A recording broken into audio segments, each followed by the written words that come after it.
This is PPC Zone, August 2025, Advancing Through Automation.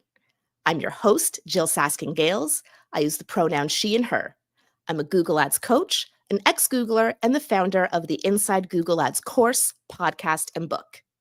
I created PPC Zone in 2022 to elevate new perspectives and insights in our industry. Whether you're tuning in live, watching the replay on YouTube or LinkedIn, or listening in your podcast app, here's what you can expect today. 3 speakers will share their expertise in a 7-minute presentation each.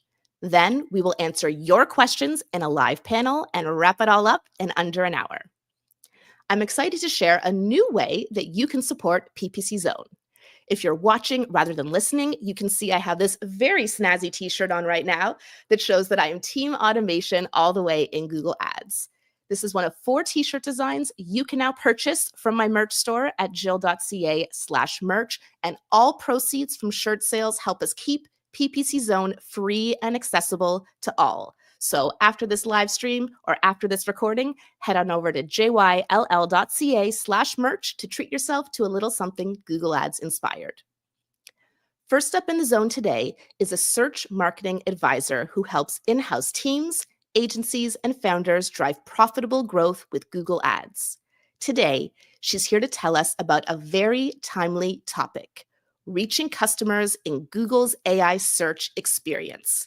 It is with great pleasure that I introduce you to Heidi Sturrock. Welcome, Heidi. Thank you very, very much, Jyll. It is a pleasure to be here. Let's go through some exciting information that I think is on everyone's mind in the industry. We're going to talk about how you can leverage Google Ads and AI overviews. So this presentation will give you a nice little practical guide and maybe some tips you can take back to your internal teams or your own campaigns and get ready for the next chapter of search. So let's begin. Okay, so let's first begin by understanding what Google's AI experiences currently are. So right now we have 2 of them. We have AI mode and we have AI overviews. So AI mode, let's start there. AI mode is really going to be that interactive piece of the AI experience with Google, where you are essentially interacting with the chatbot, and it's going to take you through the journey of discovery from what you are inputting down to the final answer that you seek. So that's the first, isolated tab, isolated experience outside of the search results. It is going to do a great job of discovery. AI overviews, on the other hand, those are going to be integrated into the current search experience. Many of you have already interacted with them and have different opinions on the various degrees of accuracy, but nonetheless, they are embedded in the main search results. Unlike AI mode, they are non-conversational, they give you direct answers, and really the entire goal of an AI overview is to provide information to the user more efficiently and quicker than having to click into other websites. So that'll be a little bit different.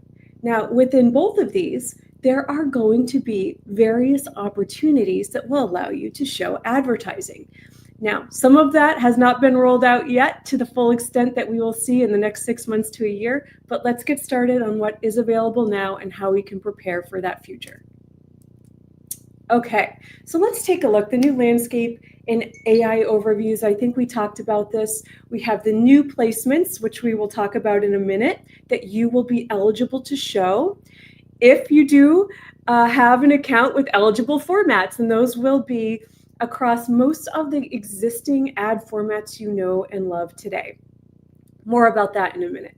The current rollout right now, it's available in English in the US on mobile and desktop devices. And the ads, while the AI overviews are available in many more markets, the ads themselves are going to be rolled out slowly into other English-speaking countries soon. So let's talk about who's automatically eligible, because right now, if you're running certain campaign types, you don't have to do much. So existing search campaigns, your shopping campaigns, performance max campaigns, AI Max for search, which is currently in beta. Many of you have already started testing and using it, and your local and app campaigns. Now, there's some interesting criteria that Google has laid out so that when you do engage in a search campaign, your keyword match type will impact eligibilities of where you show up. So let's look at what that looks like. So remember what I said earlier, when we have these AI experiences and the ability to serve ads in them, Google is going to look at two different types of matching criteria. One, the user search query, so the keyword that you put in or the prompt that you give the AI mode. And it's basically going to be looking for the Google ad server is going to really be looking for what the search query or what the match type you have in your account is. So if you have broad match keywords, those are required for ads to appear within AI overviews. And if you have exact match keywords, those are prioritized for above or below the AI overview. And when you have, we all know how the auction can work when you have competing match types in an account. When you have broad match keywords and exact match keywords that are both eligible to be shown, the exact match keywords are going to be prioritized for the above and below placement. So you want to have a good mix of those, probably definitely lead with those broad match keywords so that you can actually appear within the AI overview. The second part of the matching criteria, the AI summaries content. So, it's going to really take a look at the context in which Google can match your ad with the intent of the user. So bottom line, you're going to need a few different elements working for you to be shown here. So let's talk about some practical implementation tips. So AI-powered targeting. If you are a user, a Google Ads advertiser who has been reluctant to sort of adopt some of the AI first campaign types like AI Max for search or broad match, it's not a campaign type, but some of the features in Google Ads like AI Max for search or broad match keywords or maybe PMax, you're going to want to make sure that you're at least testing out some of those features to really give you a fair shot at allowing the Google Ads system to at least consider your brand or business for these placements. And then, of course, we go down to smart bidding, right? Smart bidding is going to be one of the most flexible bidding types right now that will allow the algorithm that room it needs to determine if your account should be showing an ad during that time. So, of course, maximize conversions, maximize conversion value with or without a target. But if you're still stuck on manual CPC bidding, the algorithm is going to have struggle a little bit, maybe, even if you do have strong signals in other areas to get those ads in. So let's talk about creative and content optimization. Let's first start with our responsive search ads. So think about how that system, earlier what we talked about, how that system is really going to go in and determine, is this a good ad to show in an AI overview? It's going to take a look at your ad copy. It's going to take a look at a few other things too, but let's start with the responsive search ads. So, when you consider who and what you might be prompting the AI overviews with, it might be a question, right? So many people are starting to craft responsive search ads that include question formats for their headlines to try to seem more relevant to the prompts to be included in them. Another thing that we want to be aware of, we want to avoid excessive headline pinning. And the reason why is when you pin a headline, you essentially force the system to show that in a certain position that you have asked it to. When AI has the flexibility to consider all of your headlines against a specific prompt or search you're eligible to show in, you want to give it as many choices as possible. So avoid those excessive pinning. And then again, the strong calls to action, the benefit-based copy, that's all going to align with the types of prompts and searches that the AI overviews are going to use, and then therefore prioritize different ads for. Landing pages, this is going to be a big one, so we can fiddle with responsive search ad copy all we want, but I do believe the landing pages are going to be the biggest heavy hitters in your arsenal of tools here. So, lots of info going on right now, and how to hack the system to be shown in ChatGPT and all that fun stuff. And while there's some various degrees of truth to what people are publishing, I think right now the standard stance is from the community that old-fashioned great SEO practices are really where to start. So if you're not even there, right, that's probably where you want to start to take a look. Your landing pages, do they directly answer the query with clear content, right? Another thing, facts and schema going to be super important, just like in regular SEO. So essentially, understand that Google's going to be crawling these pages and essentially applying, the relevancy factor there, just like it would in a normal SEO. So get your landing pages in order. Product feeds, again, fresh product information updated, keep in mind, get those product feeds matched with as much information as possible that all the fields do allow you to provide to Google. You want to update the pricing, promos, high quality visuals, which have never been easier to do now in GMC. And then, of course, negative keywords, right? So with AI, everyone knows this who has tested AI Max for search or any sort of broad match targeting or any sort of automated targeting, that there does need to be a robust negative keyword list applied. So that allows us to filter out those irrelevant terms. Monitoring and measurement, let's take a look at that. So unfortunately right now, and it's also kind of exciting to think about, there's not a ton out there yet. That's probably going to change in this next few months, 6 months to a year. We're probably, hopefully, going to have a lot more robust ways to measure and see how these ads and AI experiences are performing for these companies and brands. So, right now, here's what we got, folks. Standard reporting is basically what's available. There is information out there from Google that says if you do see, the top impression clicks and search reports, that's going to be where our AI overviews will appear. So there's that. Search term analysis, along a lot of what Google and a lot of what some of the industry experts out there are saying is that there are going to be predominantly those longer tail types of keywords, the question style queries. Those are going to probably indicate an AI-driven discovery. And then position metrics. So top versus absolute top metrics. That's going to help you understand visibility shifts as AI overviews do push those organic results a little bit further down the page. Okay, so creative and content optimization for RSAs.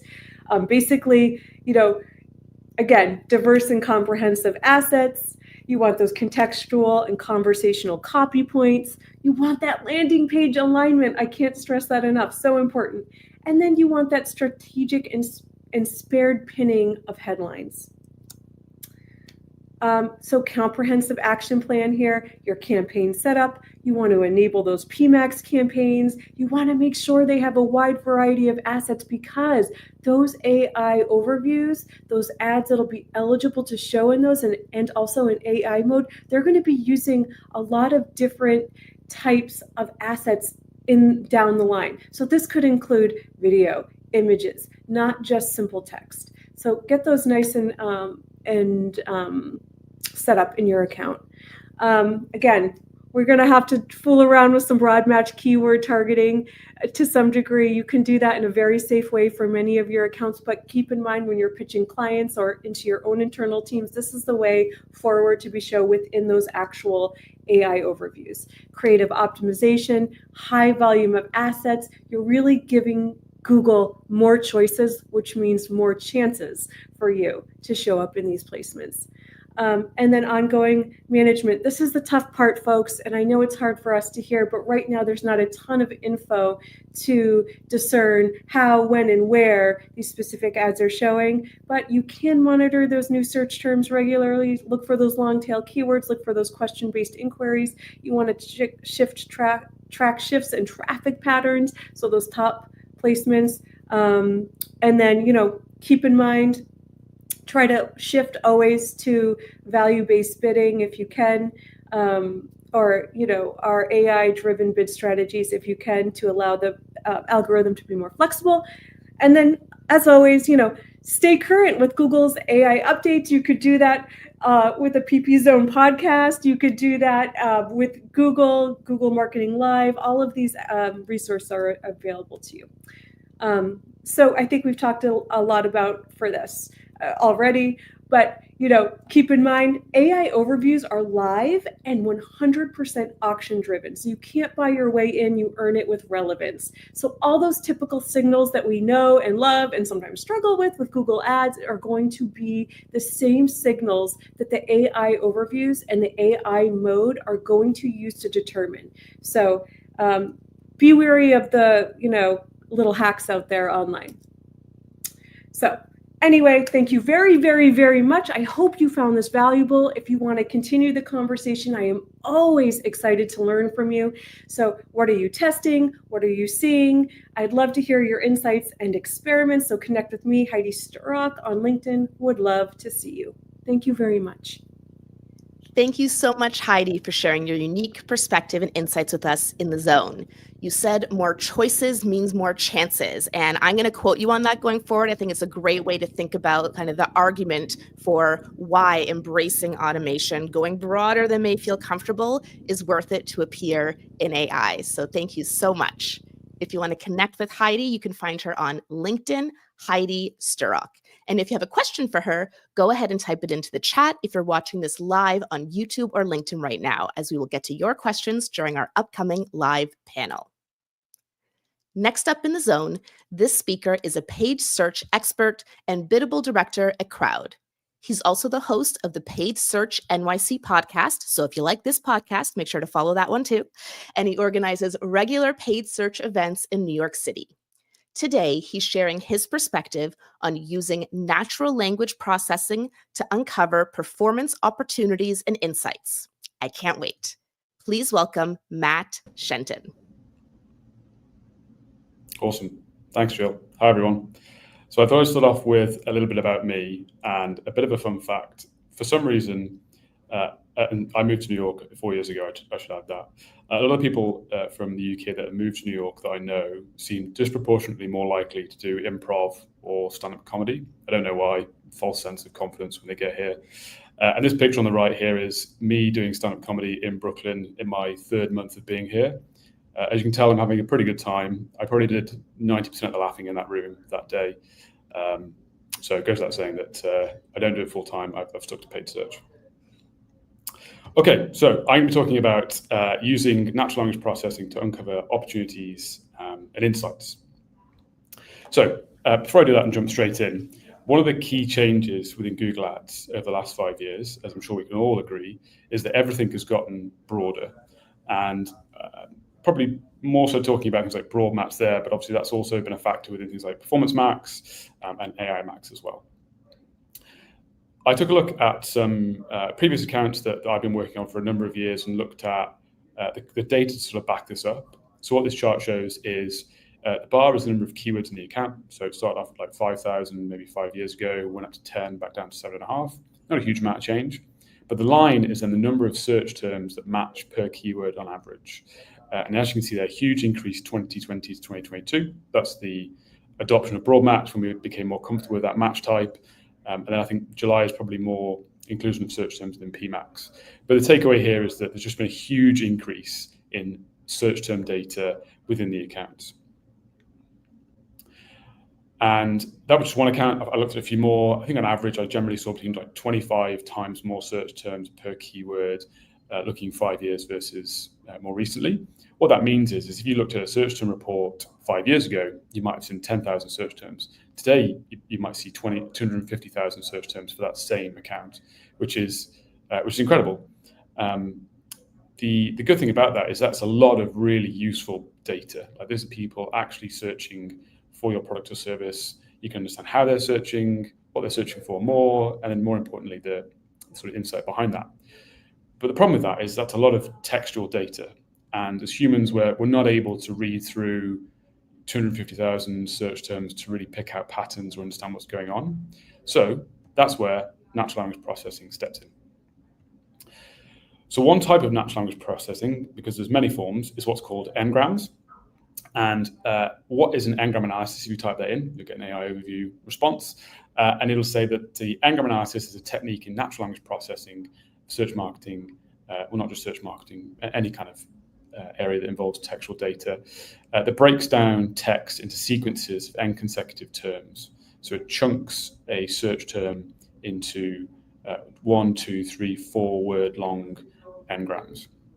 Let me show you what that looks like a bit more accurately. So let's take an example like I want to learn Photoshop. A 2-word n-gram would break this up into I want to learn Photoshop. So you're kind of moving one word along, but including 2 terms at a time. 3-word, I want to learn Photoshop. 4-word, start to get the idea, and then 5-word, obviously this is a 5-word term, so you just get 1 n-gram. So what we do through the n-gram analysis is repeat this process in the account. So you could take those 250,000 search terms, carry out this analysis, get all these n-grams, which then means you probably end up with like 1 million plus n-grams. Combine that with performance data, and you can start to get an idea of patterns for certain words and phrases. So I used Gemini to create some fake data for a fashion brand, Sunspell. So I went into Gemini, asked it to create sort of 1,000 terms, brand and non-brand, and then give me some random performance data, which it did. It looks the same, or I tried to get it to look the same as just a general search term report download from the account. So you've got campaign, ad group, match type, search term, performance data. What's the most important part is probably the search term and the performance data. And then what we can do is we can run an n-gram analysis on that using an n-gram script. Now, I have one that I use personally that I wrote. There are ones available on the internet. I think Nils Ruman, if you Google it, it's one of the first results. There's a number of different scripts out there, so they're relatively easy to find. You could even probably vibe code it these days, given access to those tools. So the output from using that script is this. So hopefully that is big enough to see, but let me break this down. First of all, you've got the n-gram itself. So that would be the terms, and then the n-gram lengths, whether it's 2, 3, or 4. You've then got what's called POS, or part of speech. And what that means is it basically tags each word based on its meaning or function. So noun, verb, etc. You've then got the frequency. So how many times does a particular word or phrase appear across that textual data set? And then the aggregated performance for that particular n-gram.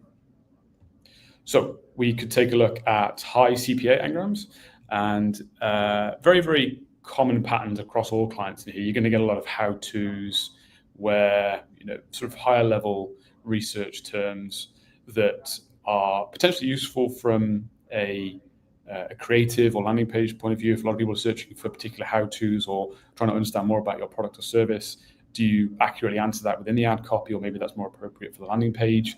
Maybe you want to segment these terms and have a different bid strategy, different budget. I think in this example, again, this is fake data, but it did actually put in like sustainable terms. In this case, as an example, the CPAs were quite high, sorry. So perhaps in this particular case, the brand wasn't doing well from like a sustainability viewpoint. So there might be some actions there. And then similarly, we can flip it and look at low n-grams. So what's working well? Again, there are generally common patterns in terms of like free, voucher, etc. But it could be this could surface particular sub-product categories or themes that are doing particularly well that, again, you might want to take out, manage differently, different budget, bid strategy, or maybe including the creative or landing page. And that's really the key takeaway with this. N-grams as a process has been around for a long time. It's certainly not a new thing. You can go back 10 years and find scripts that do this. I still think it's a very valuable tool and way of processing data, because we still have access to all this search term data. There's still a lot of insights in there. And as I've sort of talked through, there are performance implications for high and low CPAs. There's also ways to improve ad copy and creative, and also landing page content.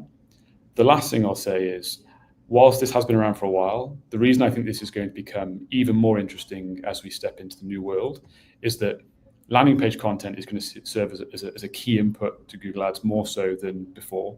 Heidi's talked about AI Max as one of the key new campaign features that obviously uses a lot of landing page signals. One way we can try and understand what Google sees in terms of topics, themes on our landing pages is using something like natural language processing or n-grams. So you could download a web page as text data, run the same process, do that for a competitor, and understand maybe some of the topical differences and opportunities there.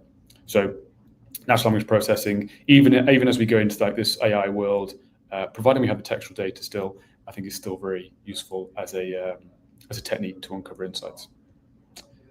Thank you. Hopefully that was useful. Thank you so much, Matt, for sharing your unique perspective and insights with us in the Zone. If you'd like to connect with Matt, you can find him on LinkedIn, Matt Shenton, and you can also look up the Paid Search NYC podcast. And if you have a question for Matt, be sure to type it into the chat if you're watching live on YouTube or LinkedIn right now, and we will get to your questions during our upcoming live panel.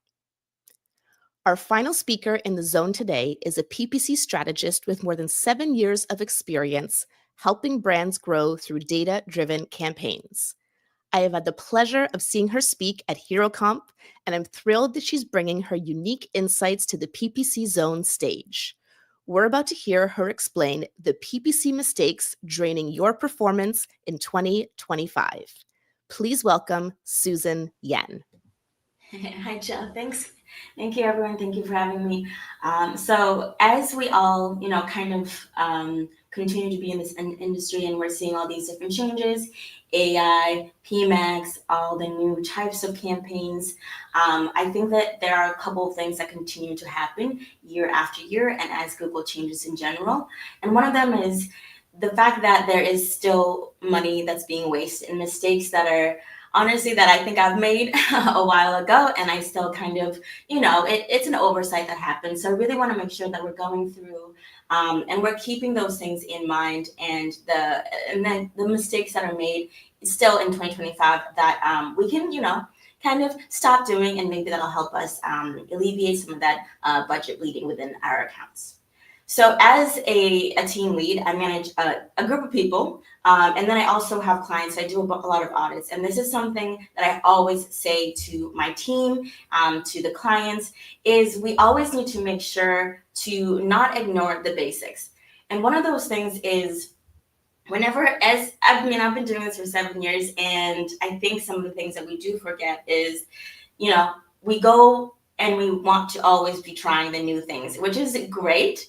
But sometimes the basics are things that we can carry on and implement in our AI Max, in our new Performance Max, our shopping campaigns, whatever it is that will help us. And one of the main things is just the campaigns type in general. So asking your clients questions like, what's the goal? What is the reason for this campaign? And therefore, that will help you choose the right campaign. If you don't have the right campaigns, let's say their goal is to get purchasers or people to buy a product, and you have Maxima, you have display or something. That might not be the best type of campaign for their goal. And the other thing is structures. Your structure matters. I call them the foundations of what you can build upon moving forward. If you have a shaky foundation, you really can't build on top of something. It's like your house, if you have shaky walls and then you have another developer come through and they're adding on top of that, that's not going to function. It's not going to hold up, and it's going to at some point probably be leaky, and that's where that waste comes in. And I already mentioned the proper goals and of course the alignments and the channels that you want to be in. not every single channel is going to work for particular businesses. There are certain channels that will just work for whether it is, there's Facebook, there's Google, there's Microsoft, there's Pinterest, I don't know, TikTok, but we're not going to talk about that. Are making sure that you are choosing the right channel in order to meet the right people and the right audience at the right place. People have, everything is at their fingertips. So we want to make sure that we're aligning from the right campaigns to the right goals to the right people. And all of that is just, again, they're just the basics. As, when you're creating a campaign, the first thing you see is the settings. You're choosing those campaigns. So make sure as you're going through is keep that stuff in mind. When you're doing your account audit, the first thing you should be doing is let's take a look at the foundation. Let's take a look at how this was set up. Was it set up correctly? Was it set up incorrectly? Where can we fix that area before you start at the above level and moving forward? The next thing is like the auto applies. As AI comes in full force, is that there will be a lot more auto applies that sometimes they are hidden and you have to be and do your due diligence. So with my team, as I'm going through and I'm doing audits and we have new clients that come through, is always making sure that the auto applies that have been automatically implemented is that you need to go through and make sure that you're shutting those things off or you're turning the ones that make the most sense to you. One of them is just in Google, an example, because that's what I'm going to use, is there are certain auto applies that work, but there are some that will waste your money. The ones that I usually choose and I will keep on is the keywords targetings, the removing of redundant keywords. Going across a campaign and having to go do that every single month is really annoying. So that is something that I like to keep on.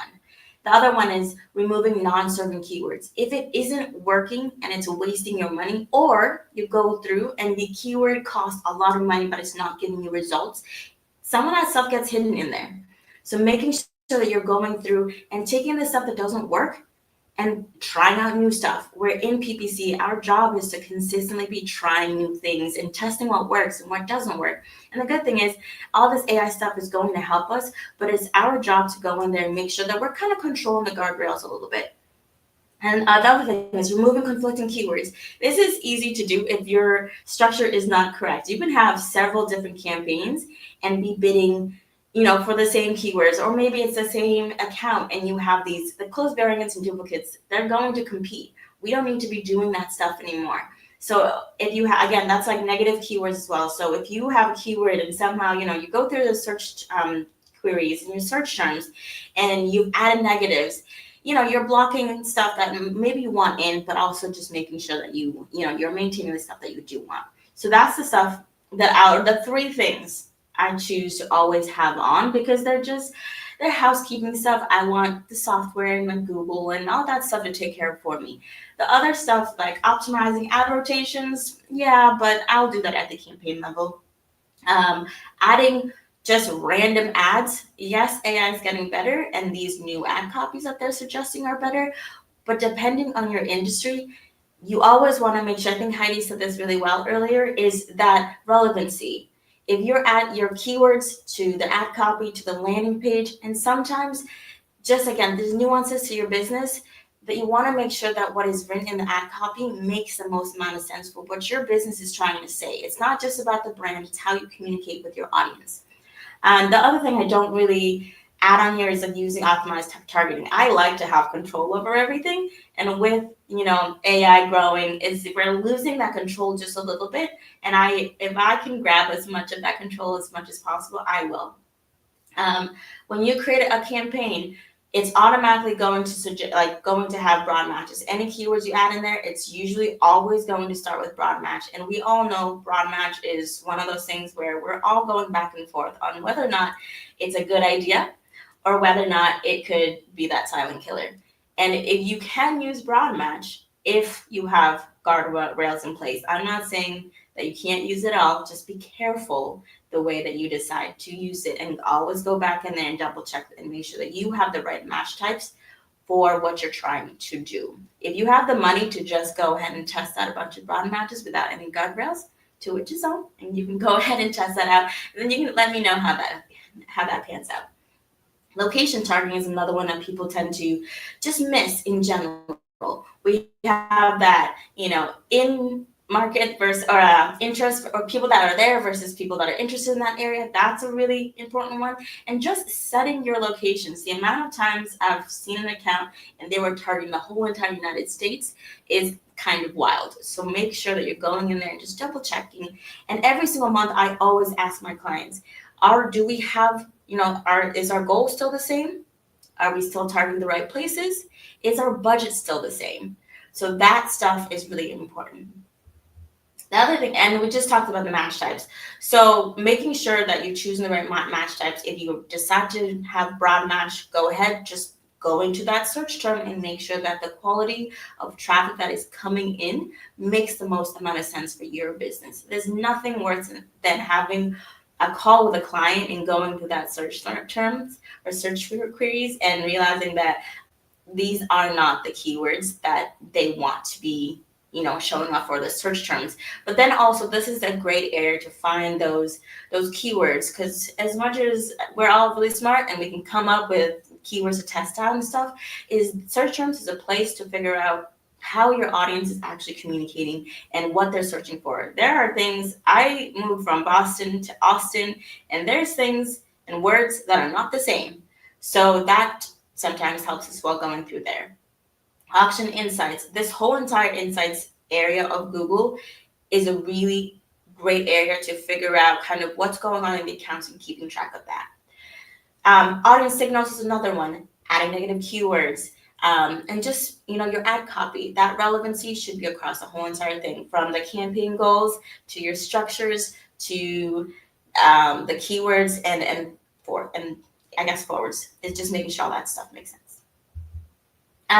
Conversion tracking is a huge one. I probably should have started with conversion tracking, because the amount of times that this is an issue, because sometimes people don't actually know how to set it up, or they don't really know what it is.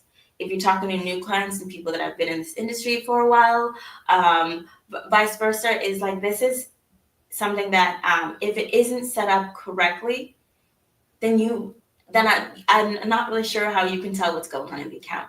So with conversion tracking is, sometimes you'll find that they're optimizing for page views. If your goal is to get traffic to the site, then great. But if your goal is to get those leads, get those people to purchase things, that might not be the best thing to have counting as a conversion. So making sure that those are, actual completed events. Are the conversions being duplicated? I love to use GTM, because that just hosts everything for me. And then I move that into GA4. That way I can organize everything there. Then I transfer it over to, whatever platform I'm using. But sometimes when you do transfer over to like Google, you'll see that, you've got some double counting going on there. Whenever you're looking at your conversion events and your conversion actions, if you're seeing an accelerated amount of conversions or leads, looks great.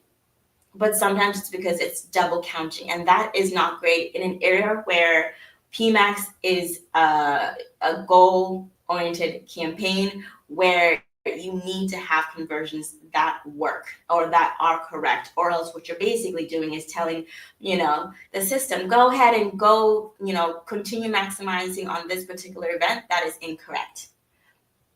And then the other thing is, I always like to talk to my clients and ask them, what is the quality of traffic like? As much as we can hear, we're like, oh, the conversions are great, we're celebrating, the CPAs are great. But then the client says, well, it doesn't make any sense because that's not what we're getting. Yeah, these numbers are great, but internally, the metrics don't match up with what you're saying. So asking them for the quality of conversions that they're getting in is super important, because that communication, that back and forth communication, is what's going to help you decipher whether or not what you're actually doing is making sense for them. It is their money and their budget, so we want to make sure we're all on the same page. So that is something that I ask my clients every single month, is what was the quality of conversions are like before I go into the metrics. I don't want to start with, let's go ahead and celebrate these numbers if it doesn't reflect what they're getting. So make sure to always double check. And then sometimes conversions break or things change, especially on the website, is making sure that any new buttons or any new call to actions, whatever it is that is new on their website, that you are tracking that stuff. And metrics. So, and then the other thing is just making sure that, we're optimizing, making sure that we're paying attention to not just the conversions itself, but what's a CPC like? What is the conversion rate like? What's the click-through rates like? If your CPCs are really high, you need to make adjustments there. If there's, again, I think I mentioned a little bit earlier, if the keywords are $100 a click, that certain industries doesn't usually happen. But if you have keywords that are really expensive and they're not giving you results, then you might need to take it out. But if I know I've gotten clients where they tell me, I want to go for this keyword, I'm willing to pay for it, which to me, if that's what you want to do and that's where they want to spend their money, sure. But then you're probably going to be also wasting a little bit of money there. And then, of course, your conversion rate. If you were getting those clicks and they're coming to the page and they're not really converting, then that's a landing page issue. And that's a different conversation. So what can we do? What's going on the site that they're looking around and they're not converting? And that's where you go into analytics. Let's take a look at the bounce rates. Let's take a look at these metrics, because what you don't want to do is spend a lot of money on a website that doesn't make sense or that isn't producing results. Because we can do all the work that we want to do, send people to the site, but ultimately our goal is to get them to purchase something, get them to complete an action on the site. So making sure you're looking at those metrics daily, maybe not daily, maybe once a week or so, is because you can't make too many changes in an account. You got to give it that time to learn. You got to give it the resources it needs.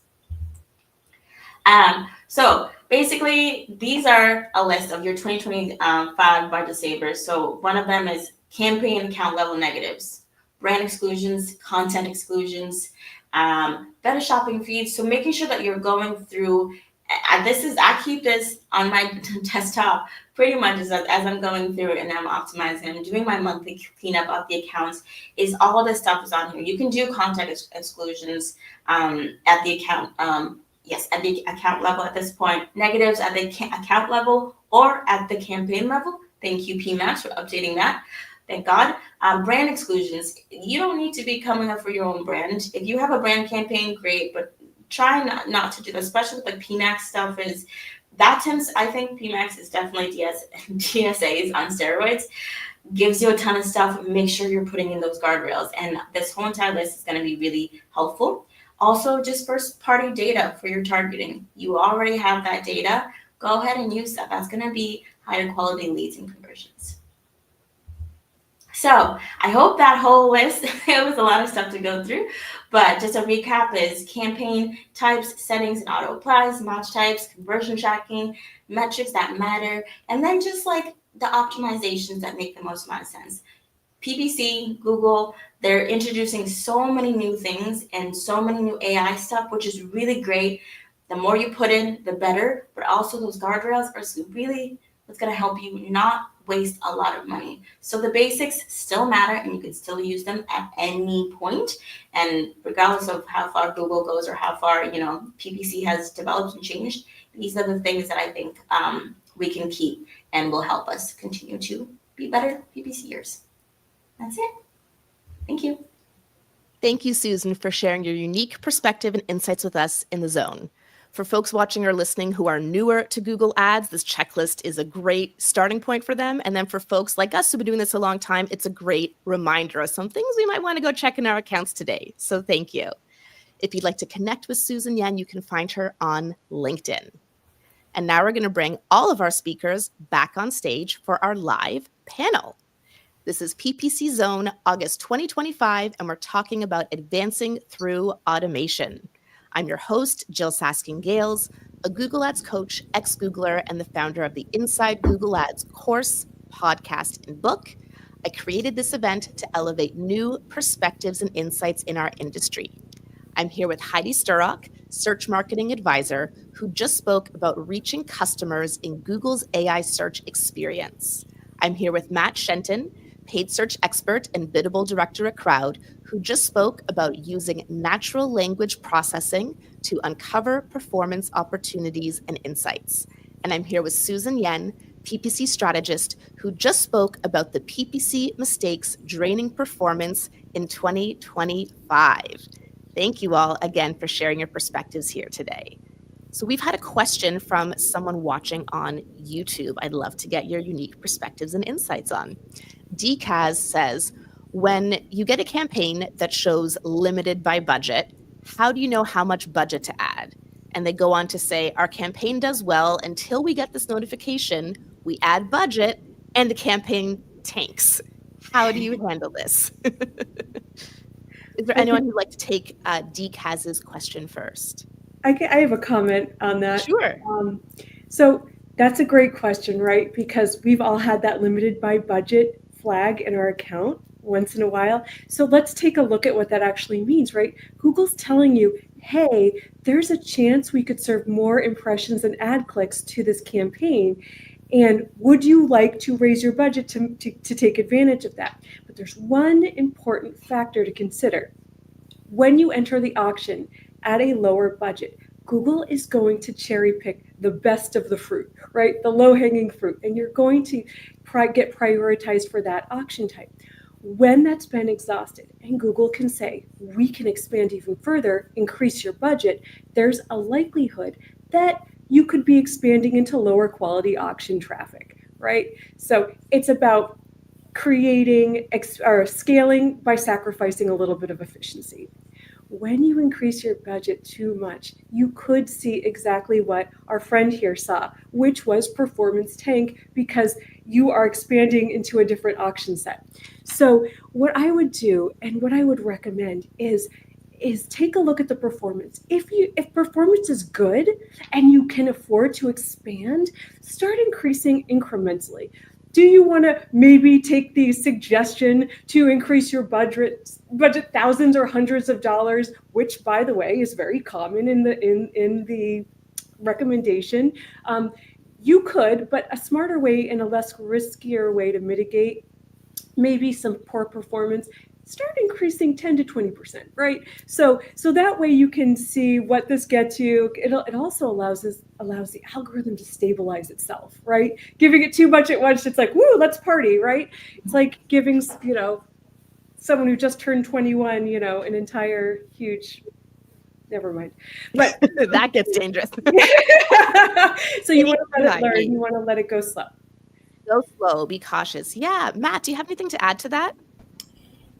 So I agree with everything I just said. I think what I'd add is, depending on the amount of budget you're working with, I think if you're working with fairly high budgets, then this is less common because the system already has like a lot of budget fluidity. There's a lot of data.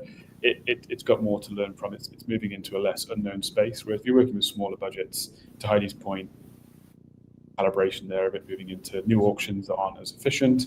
I think generally, where possible, my POV is, you always want to try and allow the system full budget liquidity, full creative liquidity, because that feeds automation, that helps it work.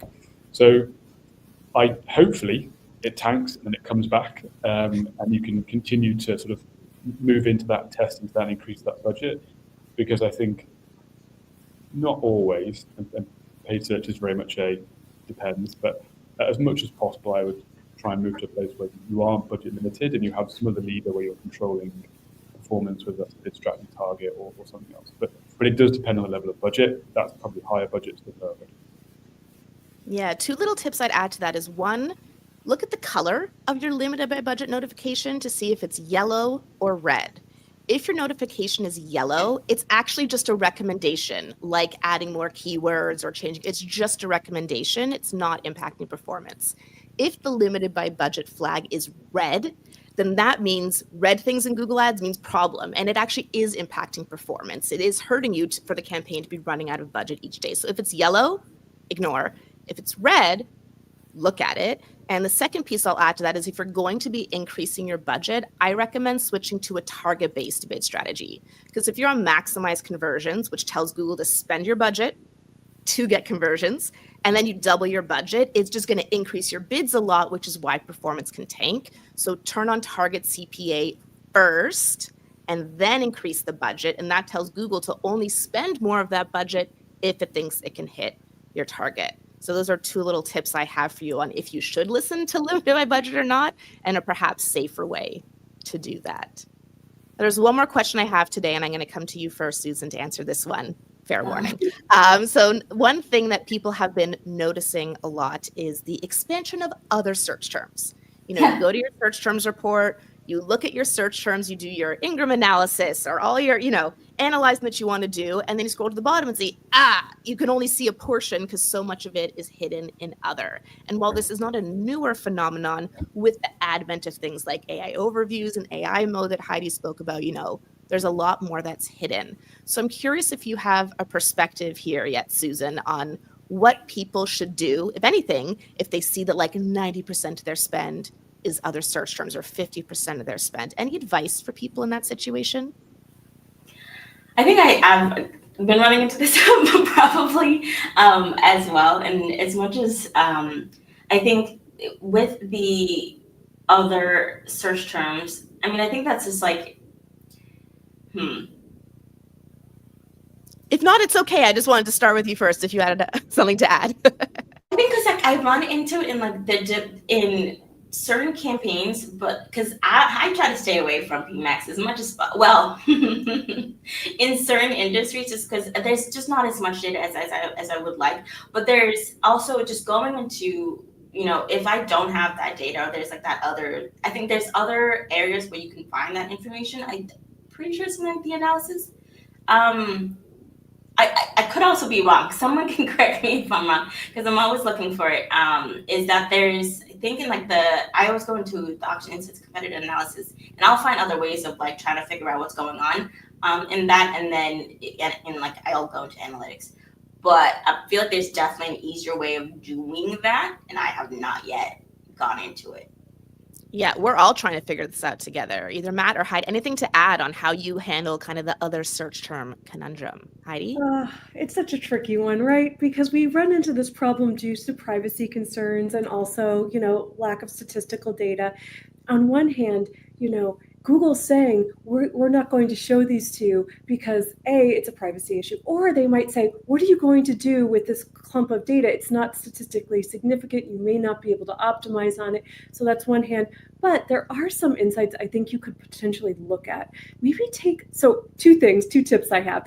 If you are really having a problem understanding where the search traffic is coming from because you have so much of your spend not being accounted for in the search term report, right? So those phantom search terms, you could think about maybe closely more targeting your ad groups, right? So that there's not one big bucket of ambiguity. It's like little buckets you can understand. And the other thing is maybe take a look at search categories, right? So understanding search categories might help you in a broader sense. But yes, they're annoying. Do I wish it was, 8 years ago and we didn't have to deal with this? Definitely. But, I think with those simple things, it can help us all kind of navigate this together. I don't think it's going to get better, by the way. I think it's going to, this is the new normal.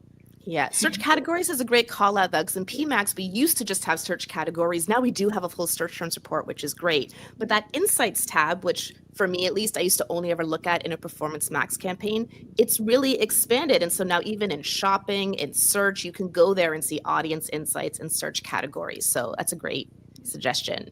Matt, do you have any tips or tricks or thoughts about this before we wrap up today? So I think this was a conversation on LinkedIn between Colin Slattery and Judy Marvin. I think there was a yes. Colin published a study about it, and lots of controversy in the PPC industry. Yeah, I got the popcorn out for that one. That was great to watch. Both great people. I think, I agree with everything Heidi and Susan said. I think the way I think about it is, if you believe Google, there's a privacy thing, and these are terms that are very, very low search volume, then you're probably going to see that more when you're in a niche where that's more likely. So I'm trying to think of an example, like we have healthcare clients and there's a ton of search terms like that. Now, do I necessarily want to see that data? Maybe, because you could do Ngram analysis and then find words and phrases to block stuff. But I guess if you take that same approach to the data you do have, if you assume that the stuff that's hidden is also an extension of the stuff you can see, so similar topics and themes. If you do block a topic or theme using an anagram approach in your search terms you can see, that probably has an implication on the stuff you can't see. So I think that's probably just an extension of what Heidi and Susan said. So yeah. Yeah, and something I'll add as well is I am a smart bidding advocate. I know some people out there still love their manual CPC. I have observed that this phenomenon can be a much bigger issue in manual CPC campaigns, because in those campaigns, it's not trying to optimize for conversions. It's just trying to get the click at a certain price. And you know what's cheaper and abundant? Hidden long tail search terms. So one of the best ways I've seen to fight this issue, if it's an issue, by the way, like maybe your other search terms perform just as well as your visible ones or better, in which case, not an issue. But if they're not performing and you're still using manual bidding, maybe that's the final kick in the pants you need to move to smart bidding, because now you'll start actually optimizing for conversions, and that could either lower the share of other search terms or change them to the ones that are more likely to drive results. So that's something I've started advocating for. Well, we are coming up on time today, so thank you once again to Heidi, Matt, Susan, and you for joining us today on PPC Zone. Our next event will be on October 1st, 2025 at 10 a.m. Pacific, 1 p.m. Eastern. If you would like to apply to speak at an upcoming event, you can do so on our website at ppc.zone. I'm your host, Jyll Saskin Gales. You can follow me on LinkedIn to stay up to date on future events. And you can buy your very own Google Ads Inspire t-shirt like mine, if you so please, at jyll.ca/merch. Thank you for supporting our mission to elevate new perspectives and insights in our industry. I look forward to seeing you next time in the zone.